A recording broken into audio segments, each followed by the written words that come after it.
24th of April 2019, when I made a statement about the Easter bomb, I suspected that there was some kind of an international connection, the way the bombing was taken. However, looking at the evidence of senior DIG Ravi Wickramaratne, the head of the CID of that time, and he was appointed by President Mahinda Rajapaksa, it looks like there is no evidence, no ISIS connection, because there is no evidence that there were funds coming into the country, no evidence of training, no evidence of logistical support, no evidence of a communication link, and also the explosives that were used were explosives that had been really local. So that's one. Second point is there somebody above Saharan? Now, Abu Hind talks regularly to Saharan. Hadia, the wife, says so, and Hadia says, I'm asked to leave the room. Secondly, now for Maulavi, the theoretician of the National Tawfiq Jamaat, the NTJ, and Saharan's team clash. And what do they clash about? They had planned an attack in 2020. They want to bring it to 2019. Saharan returns after the clash 2 days later, and he says, no, we are going to execute things faster. Thirdly, we need to think about it. If a suicide bomber is to explode, they had also deployed another cadre in case he doesn't explode, called Rila, to take them away if a suicide bomber doesn't. So if Saharan dies, then somebody else is left behind. So this naturally leads to the conclusion there are others above Saharan. We know Jamil leaves the Taj Samudra. CCTV camera showed that Jamil received a call, and then Asad Maulana says that Saleh called him and wanted him to rescue Jamil. Whether that evidence is right or wrong, that is up to the investigators to actually look at. We won't come into any conclusion about that. But due to the doubt, and Maulana may not act, a military intelligence team goes to Jamil's home and Jamil's mother's home in Dematagoda and in Vellampitiya. Jamil goes to the Tropical Inn in Dehivla, taken by a three-wheel driver. He keeps a bomb. He goes to the mosque in Dehivla. Worshippers are troubled by his presence. The security company which looks after the mosque, the agent comes and questions Jamil. Jamil says, I had a disagreement with my wife and I came here. Then the agent takes a call to the wife, and the wife says the same story. The husband's and wife's stories actually tally. So the security agent basically releases Jamil. We know the story. He goes to the Tropical Inn, the bomb explodes. Now the question is this: why did the military intelligence then go to Jamil's house? That's really another question. These are unanswered questions. And then, right, according to the information, right, when they were questioned, they said they were surveillancing Jamil. If they were surveillancing Jamil, what happened on the 20th? What happened on the 21st? Where was the surveillance of Jamil? So these are unanswered questions. Then Shani Abesekara, right, is being basically removed and transferred.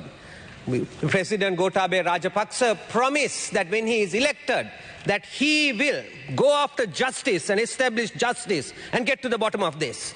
But after he was elected, he completely forgot all of that, and he really went after individuals. So Shani Abesekara was on the 21st of November 2019 transferred as a PA to the DIG Gaul. And see what happened to him. And subsequently, he was even interdicted on the 7th of January. Unfortunately, ex-President Gotabaya Rajapaksa recently made a statement saying that he transferred Shani Abesekara because of the Ranjan Ramanayaka tapes. He transferred him on the 21st of November 2019, but actually Ranjan Ramanayaka tapes came out on the 4th of January 2020. So that statement is not an accurate statement, and I have to unfortunately mention that. Shani Abesekara hasn't even been given his basically pension, though the AAT has determined that he should receive his pension, and even the commission has actually, the police commission has approved it. In February 19, 2019, Hadia and Sarah Jasmine, that's Hastun, the suicide bomber of Katua Pite, are together. And they established Saharan's identity by a photograph. The wives, Honourable Member, you have 2 more minutes. The wives were not arrested because they had not committed a crime.